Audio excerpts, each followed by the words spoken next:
di ruangan ini dalam rangka pemaparan oleh Bapak Khairul SPDI CDP Angkatan 9 tentang diseminasi budaya positif di SDN 5 Sumberkebo. Adapun susunan acaranya adalah sebagai berikut. Yang pertama, pembukaan. Yang kedua, menyanyikan lagu Indonesia Raya. Yang ketiga, sambutan kepala sekolah. 4, inti. Yang kelima, lain-lain. Yang keenam adalah penutup. Bapak Ibu dengan Ibu semuanya, marilah kita buka acara yang pertama hari ini dengan bacaan basmalah. Bismillahirrahmanirrahim. Acara yang kedua adalah menyanyikan lagu Indonesia Raya. Kepada yang bertugas, silakan. Hadirin dimohon berdiri.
Acara yang ketiga adalah sambutan dari Kepala SDN 5 Sumberkebo kepada Ibu Asiminarti SPDSD, silakan.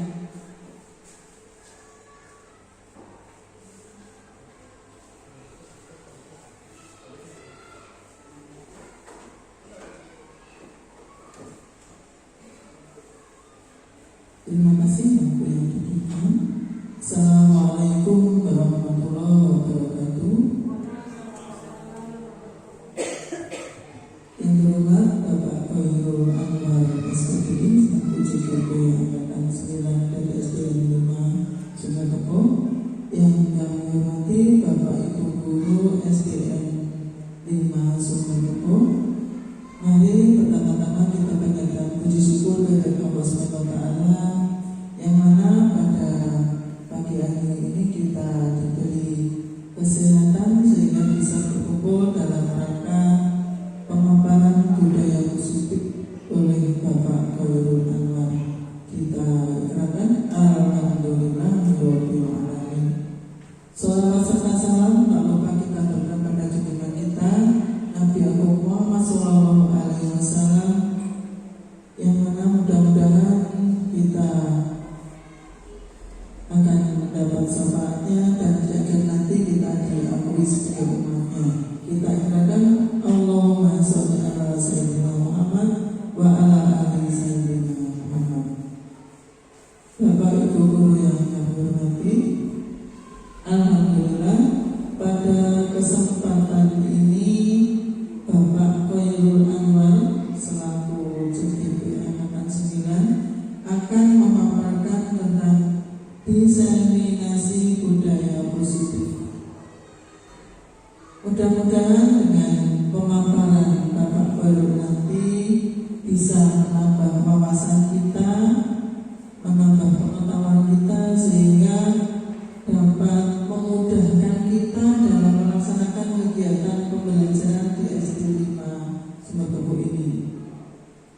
Dan juga kami mohon untuk selanjutnya apa-apa yang kita dapatkan bisa kita realisasikan dalam pembelajaran sehari-hari, sehingga nanti kita berharap anak-anak akan lebih berhasil, lebih semangat untuk belajar, dan akhirnya bisa meningkatkan prestasi di SD kita, untuk SD Sumbertopo ini. Ya Bapakku yang semangat ya. Alhamdulillah. Dan juga kami mohon untuk Bapak Ibu guru yang lain nanti bisa mengikuti jejak dari Pak Khairul untuk mengikuti TGP. Jadi yang usianya masih di bawah 50 tahun, saya mohon nanti bisa ikut daftar TGP di kesempatan yang akan datang. Karena apa? Dengan kita mengikuti CGP, insya Allah akan bisa menambah wawasan kita. Dengan adanya penambahan wawasan kita, nanti kita juga lebih mudah untuk mengatasi masalah-masalah yang ada di dunia pendidikan, khususnya di SD kita ini. Dan juga dengan mengikuti CGP itu nanti kita bisa kurikulum yang baru dan kurikulum merdeka. Nah, kita bisa mengembangkan kurikulum merdeka, kemudian juga bisa itu meningkatkan P5 untuk anak-anak. Jadi biar karakter anak-anak itu juga terbentuk. Dengan adanya karakter yang bagus, diharapkan di kemudian hari anak-anak itu bisa menjadi anak yang baik, yang jujur, yang disiplin, dan akhirnya berguna bagi nusa dan bangsa. Ya Bapak Ibu, sanggup ya untuk mengikuti CGP? Gimana? Kok senyum-senyum? Alhamdulillah. Mudah-mudahan kesambutan panjenengan nanti betul-betul panjenengan laksanakan. Kalau ada pendaftaran CGP, segera daftar. Mudah-mudahan kedepannya juga bermanfaat untuk panjenengan, juga bermanfaat untuk SD kita ini, SD 5 Sumbertopo. Jadi kita bisa meningkatkan prestasi kita. Sekian yang bisa saya sampaikan. Untuk kurang lebihnya saya mohon maaf yang sebesar-besarnya. Wassalamualaikum warahmatullahi wabarakatuh.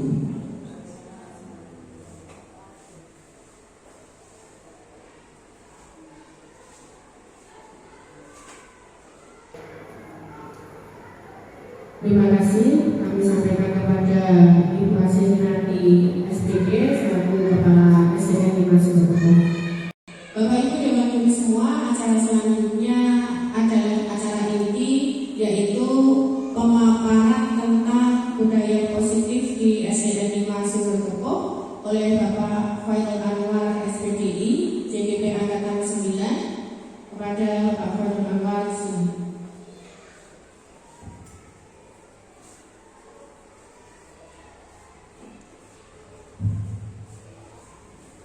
Assalamualaikum warahmatullahi wabarakatuh. Alhamdulillahirrahmanirrahim. Wassalatu wassalamu ala asyrofil anbiya'i wal mursalin sayyidina habibina wa maulana Muhammadin wa ala alihi wa sahbihi wa ba'du. Kepada yang terhormat Ibu Kepala Sekolah SD SD Negeri Masuk Terbaku, Ibu Asih Rimati SD yang saya hormati Bapak Ibu guru SD Negeri Masuk Terbaku. Pertama, mari kita memanjatkan syukur kepada Allah Subhanahu wa taala dengan bersama-sama mengucapkan bacaan alhamdulillahirabbil alamin, yang mana pada kesempatan kali ini kita dapat hadir di sini telah diberi nikmat oleh Allah. Semoga nikmat yang diberikan ini dapat kita gunakan dengan sebaik-baiknya, akhirnya hidup kita selalu mendapat ridho dari Allah Subhanahu wa taala. Amin ya rabbal alamin.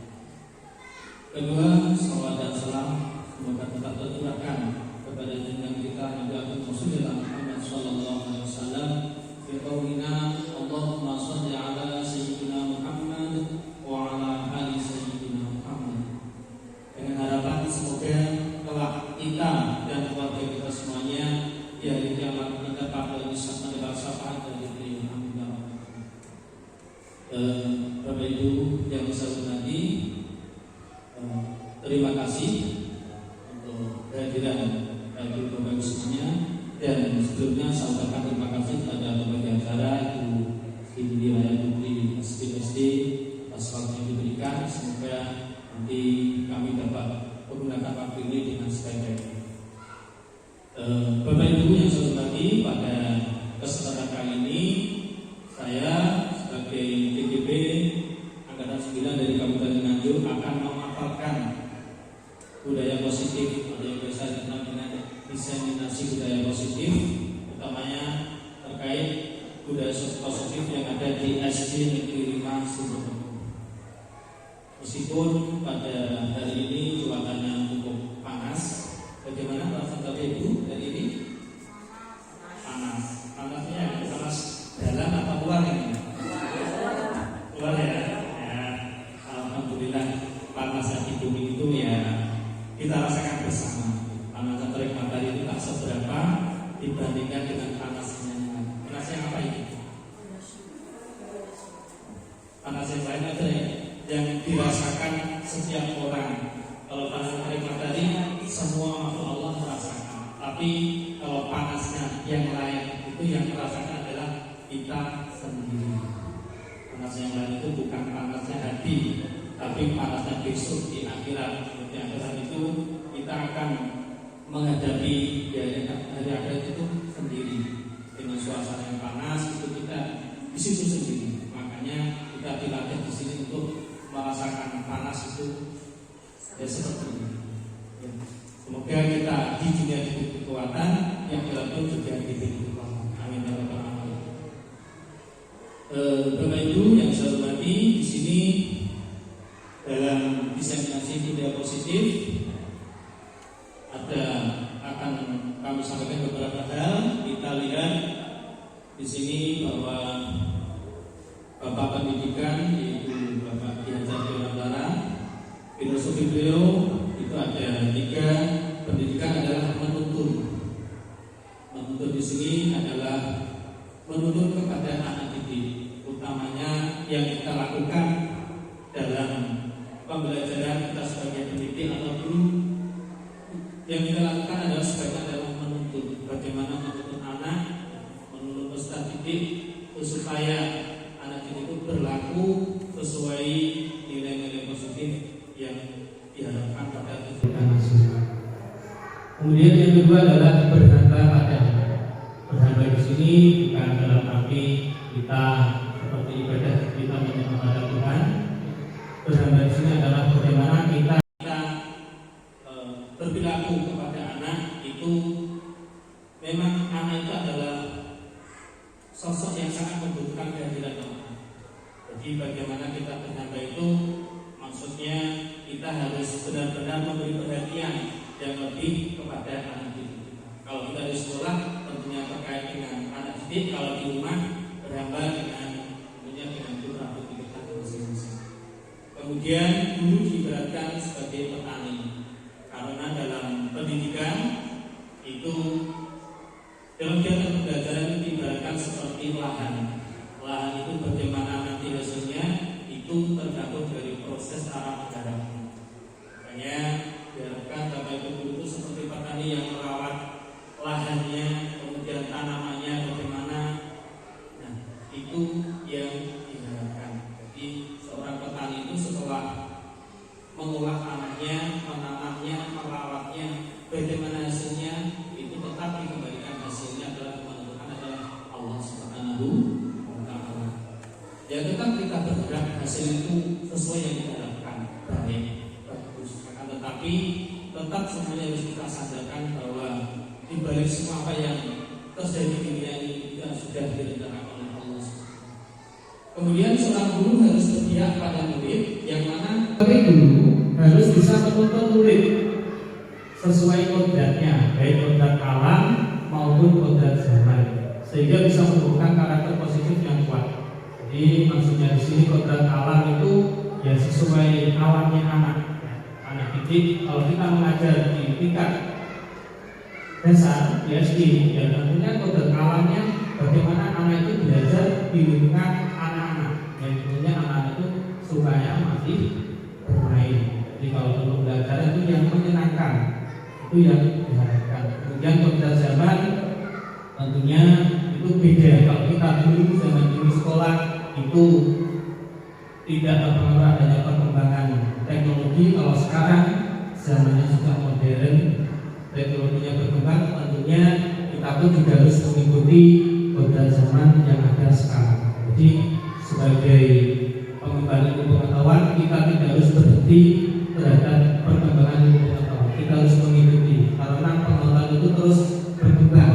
Kalau kita tidak mengikutinya, kita akan tertinggal. Kemudian setelah itu nanti akan diharapkan tumbuhnya karakter positif yang kuat pada peserta didik. Jadi seperti itu. Topik pembahasan kita pertama adalah disiplin positif. Yang kedua motivasi perilaku manusia, kebutuhan dasar, posisi kontrol, restitusi, penyajian kelas, dan segitiga restitusi. Ini yang akan kita bahas pada hari ini. Nah, ini disiplin positif merupakan suatu pendekatan untuk menerapkan disiplin dari dalam diri anak tanpa hukuman dan hadiah. Karena kecenderungan yang sudah kita lakukan sehari-hari, ya, biasanya kita menerapkan sudah adanya peraturan, dan peraturan itu harus ditaati. Jika peraturan itu dilanggar, biasanya apa yang kita lakukan? Hukuman, kita memberi sanksi. Itulah yang biasa kita lakukan. Nah, jadi diharapkan dengan adanya disiplin positif, nanti anak tanpa hukuman dan hadiah, anak ini bisa berperilaku dengan kesadarannya anak masing-masing. Kemudian apakah makna disiplin? Disiplin berasal dari bahasa Latin disiplina, yang artinya belajar. Jadi makna asal dari sini yaitu berkonotasi dengan disiplin diri dari murid-murid Sokrates dan Plato. Jadi disiplin diri membuat orang menggali potensinya menuju sebuah tujuan apa yang dia hargai. Namun dalam budaya kita makna kata disiplin itu telah berubah. Intinya biasanya kita disiplin itu harus mengikuti aturan. Sesuatu yang dilakukan seseorang pada orang lain untuk mendapatkan kepatuhan. Kecenderungan umum adalah menghubungkan kata disiplin dengan ketidaknyamanan, bukan dengan apa yang kita hargai atau pencapaian suatu tujuan. Itu yang sudah umum, yang sudah ada di sekitar kita. Jadi disiplin itu kecenderungannya orang itu pada kepatuhan, tidak pada di sini apa yang kita hargai dalam mencapai tujuan. Jadi dari asal katanya disiplin adalah belajar. Seperti itu. Kalau kita lanjutkan paradigma, perubahan paradigma kegiatan kepala anak. Ini nanti kita untuk sejenak supaya tidak tegang, ya. Kalau kita biasa orang dewasa itu kalau tegang itu ngantuk bawahnya. Kalau siang-siang suasananya agak panas, anginnya semilir, biasanya bawahnya di sini. Kegiatan kepala ada A dan B. Anda dan teman Anda surveilah secara kertas, tuliskan benda sesuatu yang sangat berharga untuk Anda. Letakkan di salah satu tangan Anda dan genggam benda suatu tersebut dengan segala daya. Buatlah sebuah kepala. Jadi silakan Bapak Ibu ada kertas di satu Bapak Ibu, jangan disebut kecil, ditulis apa yang sangat berharga yang Bapak Ibu miliki. Silakan ditulis. Kemudian Bapak Ibu kepal, pegang yang erat, yang kuat. Nanti teman yang B akan mencoba dengan sekuat tenaga dengan berbagai cara untuk meminta Anda memberikan benda tersebut. B bisa membujuk berbagai cara, mengancam boleh, kalau tidak bincang boleh, menghardik, merayu, mencuak, bukan nanti saya kasih ini, boleh seperti ini. Kemudian apa saja agar dapat membuka kepala tangan. Sekarang kalau sudah dikepal, coba dari samping Bapak Ibu merayu supaya kepala itu dibuka. Silakan dengan berbagai layanan apapun. Kalau Bapak Ibu membolehkan dibuka, itu sesuatu yang sangat berharga yang harus Bapak Ibu jaga. Tidak boleh ada siapapun yang menginginkan. Boleh dibuka kalau boleh? Ya bisa. Bisa dibuka ya? Ada yang tidak? Oh tidak. Ya, coba saya ingin tahu bagi yang tidak bisa dari Bu Heni. Alasannya kenapa? Coba. Alasannya kenapa kok tidak boleh dibuka? Kenapa kok tidak boleh dibuka itu? Padahal itu teman dari Bu Heni sendiri. Alasannya kenapa? Sangat berharga. Jadi yang boleh membukanya hanya pendengar sendiri. Oh, ya. Terima kasih. Ya. Kemudian tadi saya lihat dari Bu Ida. Bu Ida tadi membolehkan dibuka. Nah, coba saya ingin tahu alasannya dari Bu Ida. Kenapa? Kok tadi pada sesuatu yang sangat berharga, kemudian Bu Ida buka, pada teman itu alasannya kenapa gitu? Boleh dibuka karena menurut saya ini adalah hal yang bisa untuk berbagi. Oh, betul. Ya. Berbagi di dalam sini. Ya. Tadi itu membukanya itu karena tangan Ibu Ida membuka sendiri atau dari Bu Asih yang membuka? Bu Asih yang Bu Asih yang membuka. Tapi kalau Bu Ida tadi membuka tangan kuat karena Bu Asih tapi bisa. Bisa ya, bisa buka berat nggak boleh lagi saya buka, tapi sama Bu Asih dibukanya tadi Pak. Bagus, terima kasih. Tepuk tangan semuanya. Terima kasih. Itu tadi adalah tentang kepala tangan. Dan di sini kita dapat melihat, ya, Bapak Ibu, bahwa apa yang kita miliki itu yang dapat mengontrol adalah kita sendiri. Dari Bu ini tidak boleh siapapun yang ingin melihat komentar itu tidak boleh. Jadi itu kepala itu adalah seperti seseorang itu memiliki sesuatu yang bisa sebenarnya hanya kita sendiri. Bu Ida pun juga seperti itu. Meskipun yang tadi ingin membuka dari Bu Asih, ya, ingin membuka, boleh dibuka, tapi kalau Bu Ida tidak mengizinkan, kira-kira bisa atau tidak? Tidak. Jadi kontrol diri itu tetap dari kita sendiri. Kalau kita menginginkan anak, kamu harus seperti ini. Kalau anak tidak mau, apakah terjadi? Nah, tidak. Mungkin anak mau itu sebentar. Jadi seperti itu. Ya. Ini perubahan paradigma teori kontrol atau dikenal dengan ilusi kontrol. Di sini ilusi itu adalah sesuatu yang tidak nyata. Dulu mengontrol oleh anak-anak supaya rapi, mengikuti, itu bisa dikontrol. Kalau gurunya mau bisa mengontrol pasti bisa. Apakah seperti itu bisa terjadi? Dengan kita mengontrol penuh, kemudian yang tidak pasti terjadi semuanya tidak. Ya, itu makanya dikatakan ilusi. Kemudian ilusi bahwa kritik dan membuat orang merasa bersalah dapat menguatkan karakter. Kalau ada anak yang melakukan kesalahan kemudian anak itu tahu kesalahannya karena kita beritahu. Karena kita, kamu itu salah seperti itu. Apakah itu menjadi keyakinan yang kuat bahwa dia nanti tidak akan melakukan lagi? Sepertinya itu kemungkinan masih bisa dilakukan kalau anak itu masih tidak punya kontrol diri. Kemudian diisi bahwa semua kekuatan positif, efektif dan bermanfaat. Jadi penguatan positif itu semuanya efektif dan bermanfaat. Ternyata ya memang benar. Akan tetapi kalau tidak dasarnya kesadaran yang kuat, sepertinya mustahil itu terjadi. Kemudian yang keempat adalah orang dewasa memiliki hak untuk memaksa. Yang bisa kita lakukan. Apakah seperti itu yang dilakukan? Kita sering memaksa mungkin putra putri kita di rumah. Kita pernah memaksa ya? Pernah. Di sekolah? Kalau itu pernah ya. Di sekolah kita juga pernah ya.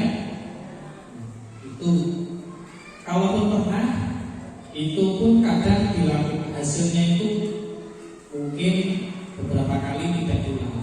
Akan tetapi suatu saat kalau memang itu tidak datang dari kesadaran diri anak, itu pasti akan terulang lagi apa ya. Jadi meskipun hal itu tetap mungkin, memang dalam pendidikan kita harus memaksa. Dalam Al-Quran disebutkan bahwa seorang anak yang berumur 7 tahun kalau tidak salah dan melakukan sholat itu harus dipukul. Maksudnya pukul bukan dengan gerakan fisik, tapi dipukul dengan ucapan. Ayo segera sholat. Itu sudah memukul dari hatinya, diarahkan dengan bahasa yang baik itu memukul hatinya supaya melakukan kebaikan. Itu seperti itu. Jadi memukul bukan dalam arti memukul fisik. Seperti itu. Kemudian perubahan paradigma stimulus respon dan teori kontrol. Siapa sesungguhnya yang memiliki kontrol? Kalau tadi yang memiliki kontrol dari kita sendiri. Kalau menurut stimulus respon, kita mencoba mengubah orang agar berpandangan sama dengan kita. Kita harapkan anak itu mengikuti apa yang kita lakukan. Itu stimulus respon. Kalau teori kontrol, kita berusaha memahami pandangan orang lain tentang dunia. Bahkan seorang anak dalam belajar suka main sendiri. Nah, kalau stimulus respon itu dengan adanya teguran, itu anak akan mengikuti. Tapi kalau dengan teori kontrol, anak diarahkan. Nah, itu harusnya yang baik bagaimana. Kemudian anak bisa berpikir, seperti ini yang baik. Harusnya saya itu mengikuti pelajaran dengan baik supaya kita menerima. Nah, seperti itu. Kemudian perilaku buruk dilihat sebagai suatu kesalahan. Kalau stimulus respon kita punya hal yang tidak pas, hal yang salah, harus segera dibenahi. Akan tetapi kalau dalam teori kontrol semua perilaku memiliki tujuan. Dan tadi yang dilakukan ini memiliki tujuan. Yang dilakukan Buddha memiliki tujuan. Semua yang dilakukan anak benar atau salah memiliki tujuan. Kalau tidak memiliki tujuan, tentunya bisa saja tidak ada hari perhitungan amal haji. Jadi dia bisa tidak ada, tidak akan dinilai pertanggungan jawab. Makanya setiap yang kita lakukan benar atau salah, besar atau kecil, kita akan dimintai pertanggungan jawab. Makanya di sini dalam teori kontrol ini sudah jelas setiap perilaku memiliki tujuan. Apa yang dilakukan anak itu pasti memiliki tujuan. Kita lanjutkan, ada ini nilai kebersihan universal. Jadi nilai kebersihan universal itu adalah yang besar menyeluruh dari nilai kebersihan. Sifat positif manusia yang merupakan tujuan mulia yang ingin dicapai setiap individu. Nilai tersebut bersifat universal, lintas bahasa, suku, bangsa, agama maupun latar belakang. Jadi nilai kebersihan adalah sifat positif yang mulia yang diharapkan. Kemudian menurut Dr. William Glasser pada teori kontrol, setiap perilaku atau perbuatan memiliki suatu tujuan. Jelas. Jadi utamanya setiap anak yang akan berkembang itu pasti yang dilakukan memiliki tujuan. Ataupun yang belum berkembang, mungkin anak kecil pasti memiliki tujuan. Kalau punya sesuatu diminta tidak boleh, dia gitu ya, ini punya saya tidak boleh. Itu artinya memiliki tujuan. Kemudian dengan menaikkan nilai-nilai kebajikan yang diyakini seseorang, maka motivasi intrinsik akan terbangun sehingga menggerakkan motivasi dari dalam untuk dapat mencapai tujuan mulia yang diinginkan. Menurut Jenny Person seperti itu. Jadi motivasi intrinsik itu yang dari dalam diri itu akan terbangun, kita akan menggerakkan motivasi dari dalam. Jadi kalau anak itu punya kepribadian yang baik, kesadaran yang bagus, biasanya akan tumbuh dalam perilaku yang baik. Kemudian ini dibagikan yang dicapai setiap anak Indonesia dikenal dengan profil pelajar Pancasila. Ini yang digaungkan pada kurikulum Merdeka. Di sini nilai kebajikan adalah beriman pertama kepada Tuhan Yang Maha Esa dan berakhlak mulia. Jelas bahwa orang Indonesia tentunya harus berketuhanan Yang Maha Esa. Kemudian diharapkan berakhlak mandiri, dapat melakukan sesuatu dengan sendiri tanpa harus menunggu bantuan dari orang lain, bernalar kritis, berkebinekaan global, bergotong royong dan kreatif. Ini adalah nilai kebajikan yang sesuai dengan profil pelajar Pancasila. Kemudian motivasi perilaku manusia untuk menghindari ketidaknyamanan teman-teman, apa yang akan terjadi apabila saya tidak melakukannya. Nah, ini adalah motivasi eksternal. Saya takut ada sanksi, biasanya seperti ini. Takut dapat gosip yang kurang bagus ya, seperti. Yang kedua, untuk mendapatkan imbalan dari orang lain atau institusi, apa yang akan saya dapatkan apabila saya melakukannya. Jadi motivasi seseorang itu ada itu masih motivasi eksternal dari luar. Kalau tidak ada imbalannya, tidak akan melakukan. Yang ketiga, untuk menghargai diri sendiri, saya akan menjadi orang yang seperti apa bila saya melakukannya. Nah, ini adalah motivasi internal, tujuan dari disiplin positif. Jadi dari disiplin positif diharapkan seseorang itu mampu dan mau menghargai dirinya sendiri untuk menjadi orang yang berguna bagi siapapun. Seperti itu. Kemudian ketika menjadi di Mataram, ketika itu artinya tidak hanya terlepas dari perintah, akan tetapi juga cakap buat memerintah diri sendiri. Kalau kita sudah merdeka, kita harus bergerak, kita tidak harus diam. Kalau kita diam, tentunya menjajahkan kita lagi. Nah, di sini merdeka itu tidak terlepas dari perintah, tapi kita harus mau memerintah kita sendiri. Kita perintah diri kita untuk menjadi yang lebih. Kemudian ini yang biasa kita lakukan, mencatat 100 kali dalam buku kalimat saya tidak akan terlambat lagi karena terlambat ke sekolah. Pernah Bapak Ibu melakukan meminta anak didiknya untuk menulis tapi tidak mengulanginya? Pernah Bapak Ibu? Itu kategorinya adalah hukuman. Kemudian lari mengelilingi lapangan basket 2 kali karena terlambat hadir di sekolah, juga hukuman. Itu yang sering kita lakukan. Kemudian pada yang keempat, menggantikan kertas tugas teman yang telah dicoret-coret. Itu adalah konsekuensi. Jadi sebagai tanggung jawab yang kita lakukan, kita arahkan pada anak. Jika melakukan coret-coret, itu ada konsekuensinya, yaitu mengganti.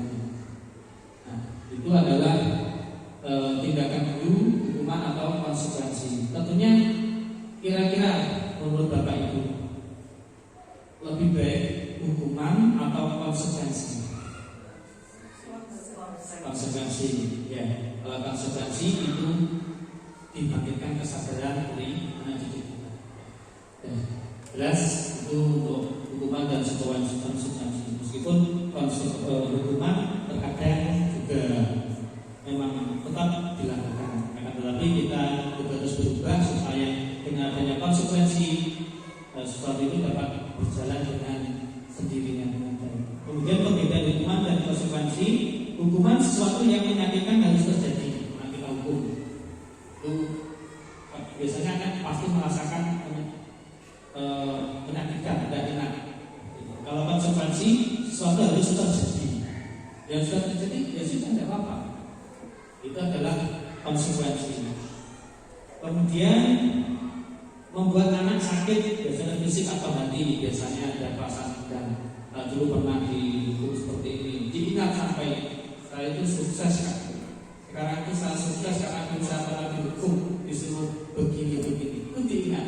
Nah itu karena hukuman. Tapi kalau konsekuensi itu membuat anak merasa tidak nyaman dalam jangka waktu yang pendek, tidak nyaman saja, kemudian mau Kita lanjutkan identitas yang gagal, kemudian identitas yang sukses. Identitas yang gagal biasanya dari sini karena adanya hukuman. Kemudian identitas yang sukses itu adanya disiplin karena adanya konsekuensi dan restitusi. Jadi kalau hukuman suatu yang menyakitkan harus terjadi, konsekuensi suatu yang harus terjadi, restitusi merupakan pilihan. Jadi kita berikan pilihan yang baik yang mana. Tentunya pasti yang dipilih yang baik.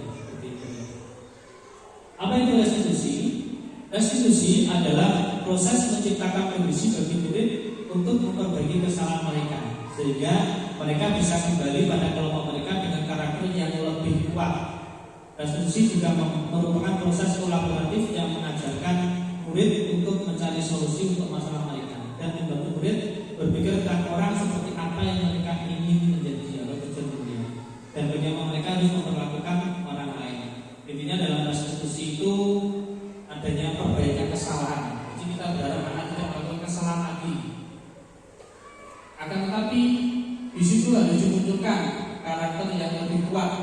Jadi memerlukan kolaboratif dalam mengajarkan murid untuk mencari solusi atas masalah yang terjadi. Itu restitusi itu diperlukan tindakan-tindakan yang berkelanjutan.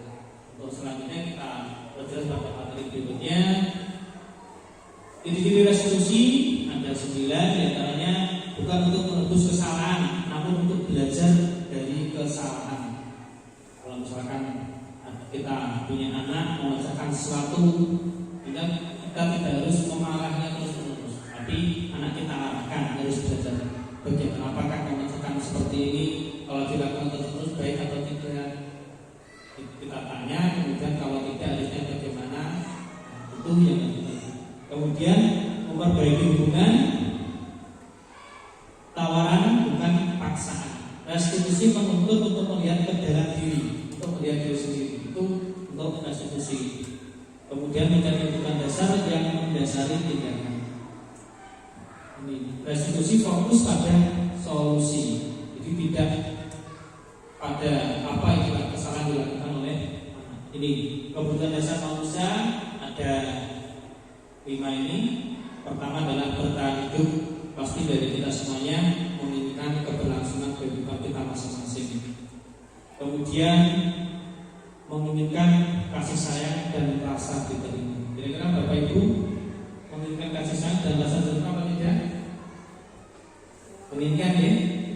Tentunya kita menginginkan rasa kasih sayang dari orang lain yang ada di sekitar kita, utamanya dari keluarga kita, bisa diterima di lingkungan tempat kita bekerja. Kemudian penguasaan, ingin menguasai sesuatu itu merupakan kebutuhan dasar dari manusia. Kemudian kebebasan, pasti kita menginginkan kebebasan. Namun diberi kebebasan ada orang lain yang harus kita hormati. Dan manusia membutuhkan kesenangan. Sepertinya tidak ada yang ingin tidak senang gitu kok. Tidak ada. Rata-rata semuanya membutuhkan seperti itu. Ini yang terjadi pada anak. Ibu guru bilang, aku tidak boleh bersenandung sewaktu mengerjakan tugas. Katanya kelas harus tenang, tidak ada suara. Padahal kan aku suka dan senang menyanyi. Kebutuhannya apa ya? Kalau dari yang tadi, kesenangan. Ya, kesenangan rasa ini diterima bisa. Kemudian ibu guru tidak menyapaku hari ini, padahal aku pakai jepit rambut yang baru. Kebutuhan diharapkan apa ini? Kasih sayang atau apa tadi? Ya, ini dipujinya. Seperti itulah yang diinginkan dari anak didik kita. Ini banyak terjadi pada anak didik kita, namun kadang kita melupakan. Kemudian proses kontrol itu ada motivasi, gagal, gagal berhasil, dan sukses. Kalau yang berhasil itu biasanya dengan adanya manajer. Jadi bukan hanya pendukung. Kalau pendukung membuat orang besar itu sementara. Teman itu biasanya sementara. Kalau dalam teman itu ya lakukan bagi ibu, biasanya itu suasananya teman. Kalau pemantau seperti itu, apa peraturannya? Mengarahkan pada anak untuk mengetahui sesuatu. Kalau manajer adalah apa yang kita yakini, apa yang bisa kau kerjakan untuk memperbaiki masalah ini? Nah, seperti itu. Kita lanjutkan pernyataan, saya kecewa sekali dengan kamu. Ini adalah membuat orang merasa bersalah. Kemudian ada juga pemantau, apakah kamu mau mendapatkan stiker bintang hari ini? Itu pemantau. Kemudian kalau manajer itu, bagaimana kamu bisa menyelesaikan masalah ini? Itu adalah dari yang tadi kita lanjutkan. Yang kelima adalah keyakinan kelas. Mengapa tidak peraturan saja? Mengapa harus keyakinan kelas? Ini dari mengapa kita memiliki peraturan harus menggunakan gender tidak mendirikan kendaraan untuk mendukung motivasi intrinsik, kembali ke nilai-nilai keyakinan lebih menggerakkan seorang dibandingkan mengikuti serangkaian peraturan. Jadi tentunya keyakinan kelas itu ditanamkan dengan kesadaran diri pada pribadi masing-masing. Ini adanya peraturan kelas yang sudah ada, biasa kita kembangkan menjadi keyakinan kelas. Keyakinan kelas terwujud kemudian tercipta lingkungan yang positif sehingga terwujudlah budaya positif. Kalau di sekolah ya budaya positif di sekolah. Kemudian ini yang tentunya harus kita bahkan sekarang ini kesepakatan kelas diantaranya datang tepat waktu, mengucapkan salam. Biasanya kalau anak-anak masuknya jam 7, kita datang jam berapa? Bapak Ibu? Jam 7 kurang ya, atau ada 6.30 ya. Seperti itu yang harus kita lakukan. Ya semoga nanti kita dapat berusaha menjadi lebih baik. Ini kesepakatan kelas, sebenarnya saya lihat di kelas 4 dari Bu Siti sudah membuat kesepakatan kelas. Iya Bu Siti ya. Itu kesepakatan kelas yang dibuat. Nah, ada tontonan seperti itu. Jadi dengan adanya kesepakatan itu akan menyadari pada posisi masing-masing. Kegiatan pendalaman keyakinan ada hormat, bekerja, dan diterima. Meyakini sangat penting untuk menghormati semua orang. Kemudian bekerja sangat penting untuk mengikuti kegiatan yang telah ditugaskan, diterima dan dimiliki. Itu untuk rasa diterima pada kelompok dan saling berbagi. Itu untuk ABLT dan dilanjutkan saja pada berikutnya peraturan dan keyakinan kelas. Peraturan selalu kembalikan buku ke tempatnya. Keyakinannya adalah tanggung jawab. Kemudian dilarang mengganggu orang lain. Keyakinan kelasnya adalah menghormati orang lain. Jadi adanya peraturan kita tanamkan pada anak menjadi satu keyakinan. Ini segitiga institusi itu yang kita lakukan jika terjadi suatu masalah, biasanya jawab dengan menstabilkan identitas. Setiap orang pasti pernah melakukan kesalahan. Nah, akan seperti itu. Kamu bukan satu-satunya yang pernah melakukan ini. Kemudian validasi tindakan. Kamu tentu punya alasan mengapa melakukan ini. Anak berkelahi punya alasan, ditanya alasan. Kemudian menanyakan keyakinan. Nilai apa yang telah kita sepakati. Kamu ingin menjadi orang yang seperti apa? Itu adalah menanyakan keyakinan. Dari segi solusi itu adalah penyelesaian masalah yang biasanya akan bisa diterima oleh anak. Ini seperti ini.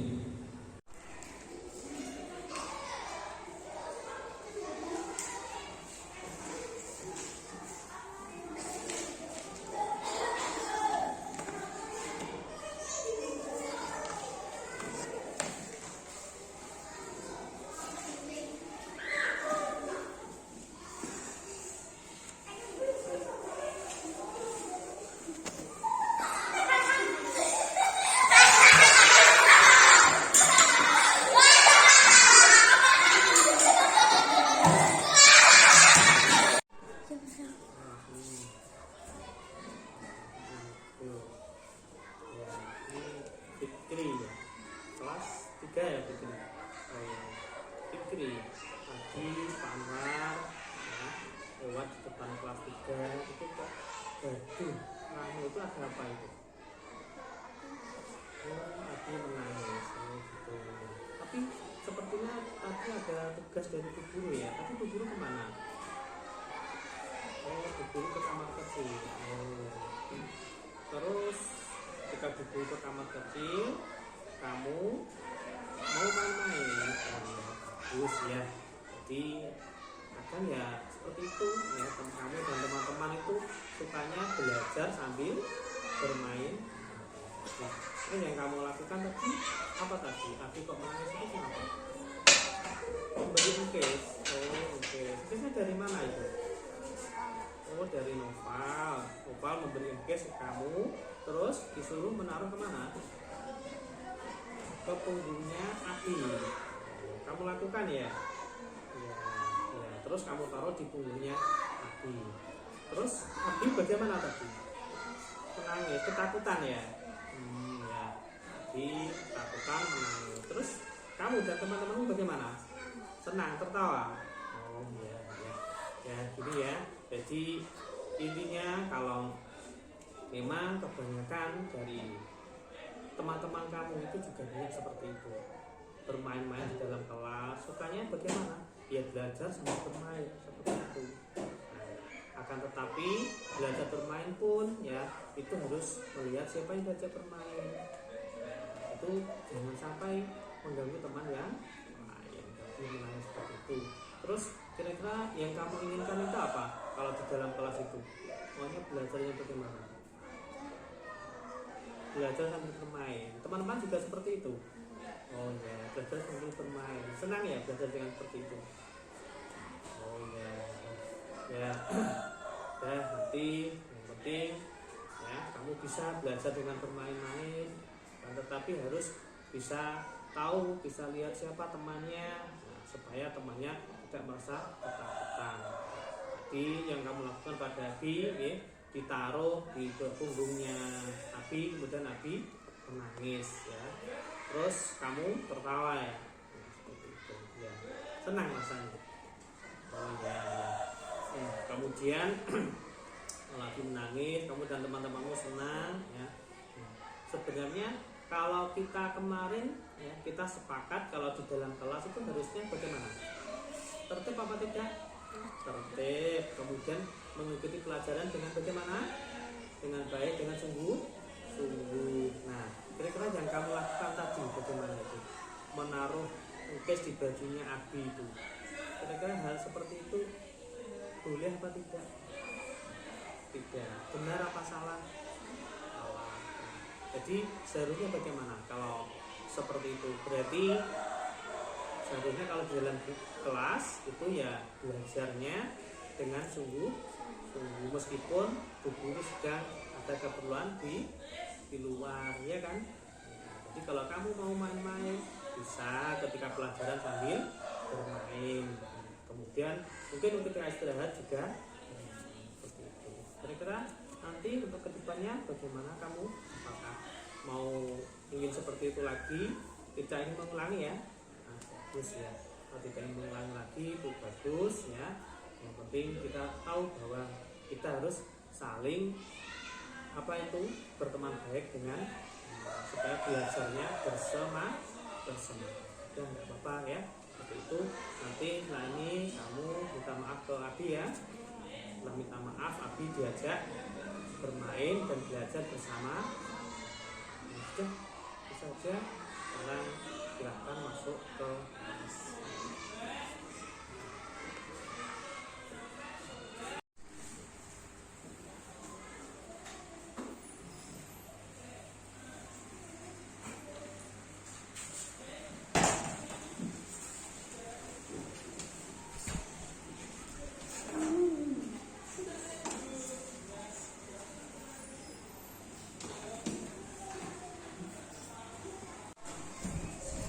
Kamu yang bernama Lemak Bola? Enggak, bukan saya. Terus siapa? Enggak tahu saya. Ayo berkelahi.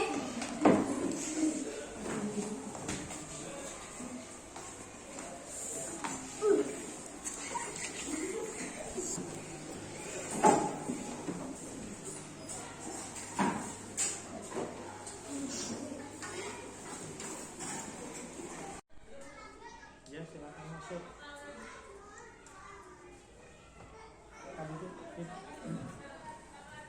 Oke, sekarang kelas 6 ya.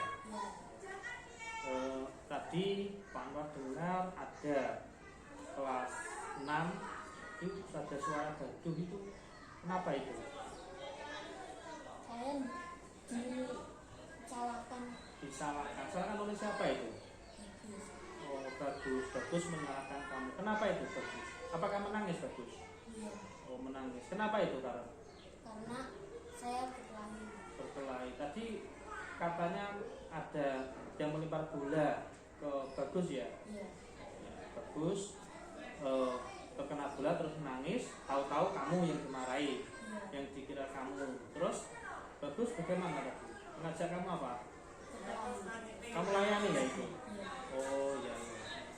Terus tadi waktu berkelahi, tadi kamu menendang apa itu? Menendang arah kemauannya ya? Iya. Dan bagus menangis ya? Ya seperti itu. Ya sebenarnya bermain-main dengan teman itu pun juga boleh ya, tidak apa-apa. Kemudian tadi kamu membela bahwa kamu dituduh kamu yang melempar bola, ya kan? Iya. Ya, sebenarnya itu juga benar ya, juga boleh seperti itu. Ya. Kamu memang merasa tidak melempar bola kok dituduh, ya itu sebenarnya.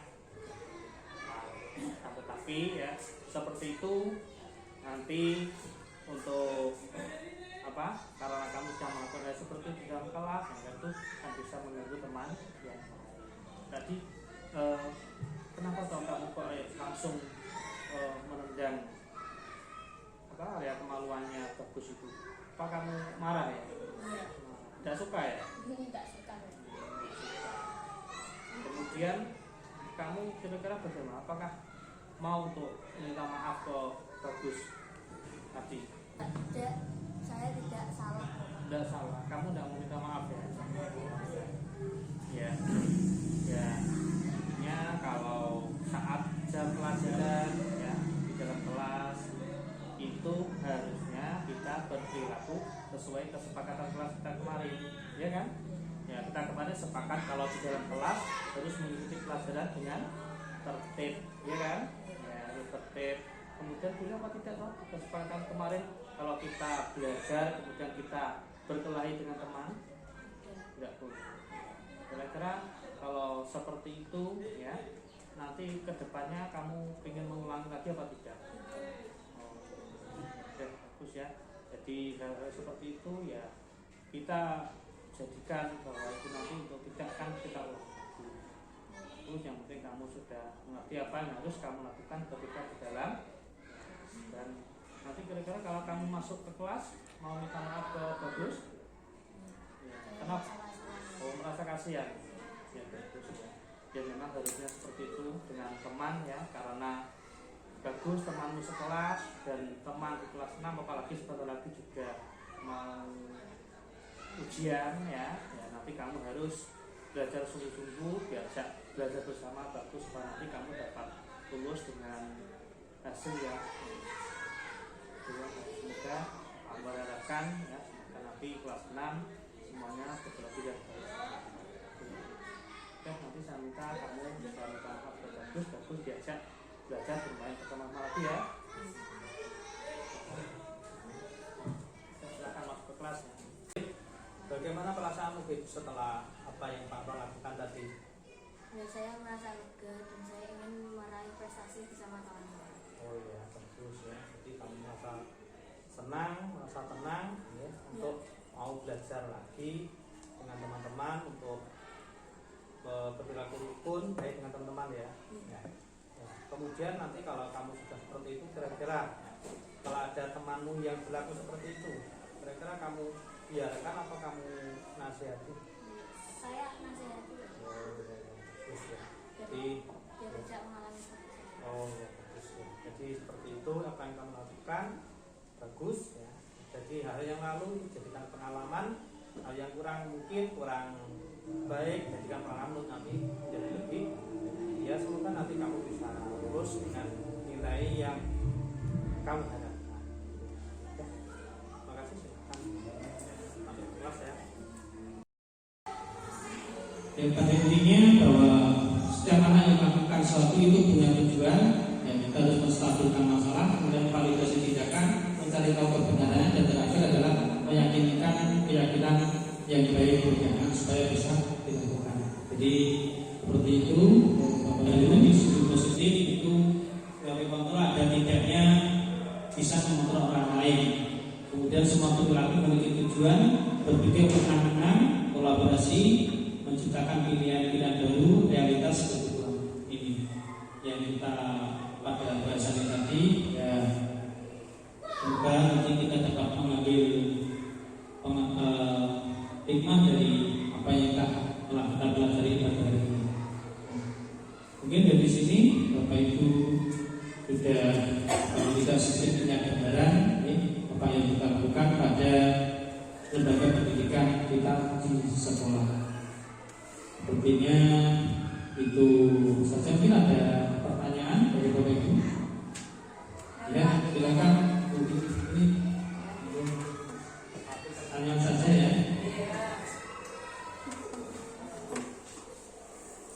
Saya akan menanyakan bagaimana penerapan budaya positif jika dikaitkan dengan nilai-nilai dalam aktivitas belajar mengajar sehari-hari.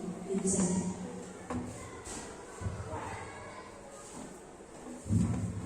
Terima kasih. Perasaan atau tekanan itu akan memberikan pembelajaran yang merdeka. Jadi dalam kegiatan belajar itu adanya perasaan merdeka, jadi kebebasan namun bertanggung jawab. Jadi di situ dapat menginternalisasi dari semboyannya kita dimantara, yaitu engaso sungkulodo engadio mengkaso tuturi handayani. Jadi cita-cita besar dari sang Bapak Pendidikan yaitu pada saat membuat kesepakatan kelas, misalnya anak-anak melakukannya dengan riang gembira. Kemudian tanpa adanya tekanan, guru memberikan ruang kepada anak untuk mengungkapkan keinginan. Kemudian di situ terciptalah kesepakatan kelas. Disitulah makna merdeka belajar yang sesungguhnya, yaitu tersedianya ruang bagi anak untuk mengemukakan pendapat dengan tuntunan guru sehingga akan terwujud profil pelajar Pancasila. Jadi Bapak Ibu, ini sudah jelas mungkin? Ya, alhamdulillah. Terima kasih Bapak Ibu untuk diseminasi pada hari ini telah selesai. Semoga kita semuanya selalu mendapatkan petunjuk dari Allah untuk selalu berbuat yang lebih baik dan bermanfaat bagi siapapun. Akhirnya sekian dari saya. Jika ada hal yang kurang berkenan dari Bapak Ibu, saya mohon maaf yang sebesar-besarnya. Saya akhiri bila hidayah. Assalamualaikum warahmatullahi wabarakatuh. Aku saya berikan kepada Ibu.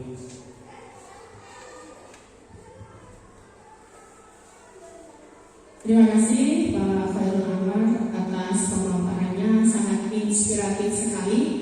Tepuk tangan semuanya untuk Pak Khairul Anwar. Semoga kedepannya bisa bermanfaat bagi kita semua dan semoga SD kita semakin maju ke depannya. Amin amin ya rabbal alamin. Bapak Ibu semua, acara yang terakhir adalah penutup, nanti yang akan ditutup dengan doa oleh Pak Khairul.